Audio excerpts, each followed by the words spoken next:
వరకు అంగన్వాడీ కార్మికులకు గ్రాట్యుటీ సౌకర్యం కల్పించేంత వరకు అంగన్వాడీ కార్మికులకు సమాన పనికి సమాన వేతనం ఇచ్చేంత వరకు అంగన్వాడీ కార్మికుల పట్ల రాజకీయ వేధింపులు అక్రమ తొలగింపులు ఆపేంత వరకు అంగన్వాడీ కార్మికుల ఐక్యత పోరాడతాం. మా సమస్యల పరిష్కారం అయ్యేంత వరకు పోరాడతాం. మినీ వర్కర్లు మెయిన్ వర్కర్లుగా గుర్తించేంత వరకు పోరాడతాం. ఆయాలకు ప్రమోషన్లు ఇచ్చేంత వరకు అంగన్వాడీ 25,000 రూపాయలు ఇవ్వాలని, అలాగే గత ప్రభుత్వం సమ్మె చేసినప్పుడు చేసుకున్న ఒప్పందాలని హామీలను జీవోల రూపంలో అమలు చేయాలని చెప్పి డిమాండ్ చేస్తూ ఈరోజు రాష్ట్ర వ్యాప్తంగా అంగన్వాడీలు పోరాట పాటు పట్టారు. ఈ పోరాటానికి సిఐటిగా మేము సంపూర్ణంగా మద్దతు ఇస్తా ఉన్నాం. ఇప్పటికైనా సరే తెలుగుదేశం కూటమి ప్రభుత్వం గతం సమ్మె చేసినప్పుడు అంగన్వాడీ కార్యకర్తలతో ఏదైతే హామీలు ఇస్తామని చెప్పి అమలు చేస్తామని చెప్పి హామీలు ఇచ్చారో ఆ హామీలు ఇచ్చినటువంటి గ్రూప్ ఆఫ్ మినిస్ట్రీస్ యొక్క మినిట్స్ ని ఆధారంగా వీళ్ళ సమస్యలు పరిష్కారం చేయాలి.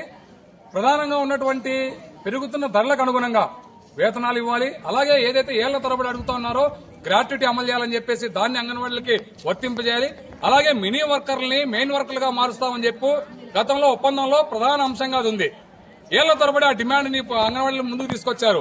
మినీ వర్కరు ఆమె ఒక కార్యకర్తగా ఉంటూ ఇద్దరు పని చేసుకోవాలి, చాలా ఇబ్బందిగా ఉంది కాబట్టి దీన్ని అప్గ్రేడ్ చేసి ఆయాని ఇవ్వండి అని చెప్పేసి అనేక ఏళ్లుగా పోరాటం చేస్తే గత సమ్మెలో అది ఒప్పందం జరిగింది. ఇప్పుడు కూడా ఈ తెలుగుదేశం కూటమి ప్రభుత్వం ఈ ఫైల్ మేము ఫైనాన్షియల్ డిపార్ట్మెంట్ పంపించాం, వస్తే అమలు చేస్తామని చెప్పి చెప్తా ఉన్నారు. అయితే కాలయాపన చేయొద్దు అని మేము ప్రభుత్వం చెప్పదలుచుకున్నాం. ఎంతసేపు మీరు అనుకుంటే రాజు తలుచుకుంటే కొరడా తప్పులకి కొదవ అన్నట్టు మీరు ఇవ్వాలనుకుంటే మినీ వర్కర్ని మెయిన్ వర్కర్ గా చేయాలనుకుంటే ఒక్క సంతకంతో అయిపోతుంది. ఎందుకంటే మీరు ఎన్నికల ముందు ఇచ్చిన హామీలు అట్లాంటివే కదా.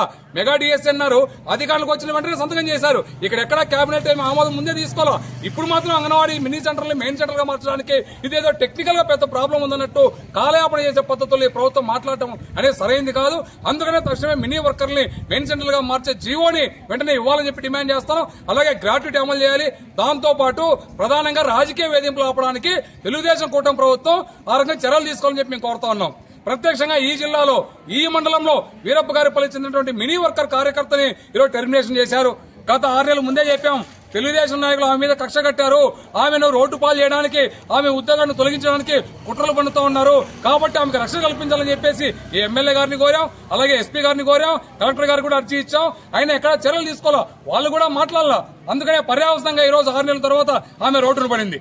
ఆమె అంగన్వాడీ సెంటర్లో ఏదో మందున్నట్టు ఆ రకంగా లిక్కర్ అమ్ముతున్నట్టు ఒక అన్యాయమైన అభండాన్ని క్రియేట్ చేసి ఈ రోజు ఆమెను తొలగిస్తున్నాం విధుల్లోంచి అని చెప్పేసి అధికారులు మెమో ఇచ్చారు, టెర్మినేషన్ ఆర్డర్ ఇచ్చారు.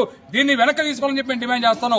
ఆడవారు ఉసురు తగలకూడదు అనుకుంటే అన్యాయంగా ఆడవాళ్ళ మీదకి రావద్దు, మా అంగన్వాడీల మీదకి రావద్దని చెప్పేసి ప్రభుత్వానికి ఇక్కడ అధికారులు చెప్పదలుచుకున్నాం. అందుకనే ఆ మినీ వర్కర్ని ఆమె మినీ వర్కర్ని విధుల్లోకి తీసుకునే వరకు కూడా మేము పోరాటం చేస్తాం. ఈ పోరాటం ఈ ప్రభుత్వం అనుసరించకపోతే, అమలు చేయకపోతే న్యాయస్థానాన్ని ఆశ్రమిస్తాం. అలాగే మా పోరాటాన్ని ప్రభుత్వం అణిచివేయాలని చూస్తే పోలీసులు వినియోగించుకునే అక్రమ నిర్బంధాలు కేసులు పెడతామంటే భయపడడానికి ఇక్కడేమి మీరు అనుకున్నట్టు మీ కార్యకర్తలుగా మేములే. ప్రజాస్వామ్యయుతంగా మా హక్కుల్ని కాపాడుకోవడానికి, అంగన్వాడీలకు న్యాయంగా రావాల్సిన హక్కుల్ని కాపాడుకోవడానికి పోరాటం చేస్తాం.